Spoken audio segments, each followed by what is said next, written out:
బిస్కెట్లు ఆశ చూపి 8 ఏళ్ల బాలికపై లైంగిక దాడి చేశాడో యువకుడు. శ్రీకాకుళం జిల్లా రణస్థలం మండలం బంటుపల్లిలోనే భోగి పండుగ రోజు జరిగిన ఈ ఘటన ఆలస్యంగా వెలుగులోకి వచ్చింది. చిన్నారిని ప్రభుత్వ సచివాలయంలోకి తీసుకెళ్లి నిందితుడు ప్రసాద్ అఘాయిత్యానికి ఒడిగట్టాడు.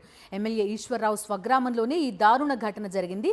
చిన్నారి అనారోగ్యాన్ని గమనించిన కుటుంబ సభ్యులు ఆరా తీయగా విషయం వెలుగులోకి వచ్చింది. బాధిత కుటుంబ సభ్యులు జేఆర్పురం పోలీస్ స్టేషన్లో ఫిర్యాదు చేశారు. మా కరెస్పాండెంట్ సునీల్ అడిగి పూర్తి డీటెయిల్స్ తెలుసుకుందాం. సునీల్, చెప్పండి, ప్రస్తుతం బాధిత బాలిక కుటుంబం పోలీస్ స్టేషన్లో ఫిర్యాదు చేసినట్టుగా చెప్తున్నారు.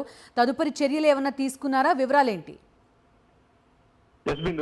బిస్కెట్ ఆశ చూపి 8 ఏళ్ల బాలికపై యువకుడు అత్యాచారానికి పాల్పడిన ఘటన శ్రీకాకుళం జిల్లా రణస్థలం మండలం బంటుపల్లి గ్రామంలో చోటు చేసుకుంది.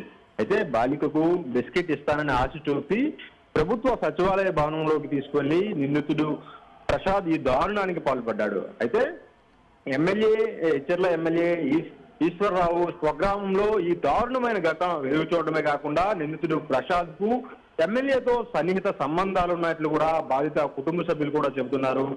ఈ నెల 13వ తేదీన భోగి పండుగ రోజు బిస్కెట్లు ఇస్తానని ఏదైతే బాలికకు ప్రసాద్ పక్కకు పిలిచాడు. అయితే అనంతరం సమీపంలో ఉన్న ప్రభుత్వ సచివాలయ భవనం పైకి తీసుకువెళ్లి ఈ దారుణానికి నిందితుడు పాల్పడ్డాడు. అయితే అనంతరం కొద్ది రోజులకు చిన్నారి నొప్పిని భరించలేకపోవడాన్ని కుటుంబ సభ్యులు గమనించారు. వెంటనే బాలికను ఆరా తీయగా విషయాన్ని బాలిక కుటుంబ సభ్యులకు చెప్పింది. అయితే వెంటనే కుటుంబ సభ్యులు జేఆర్పురం పోలీస్ స్టేషన్ లో ఫిర్యాదు చేశారు. నిందితుడు ప్రసాద్ ను శిక్షించాలని కూడా బాధితులు కోరుతున్న పరిస్థితి నెలకొంది. ఓకే సునీల్.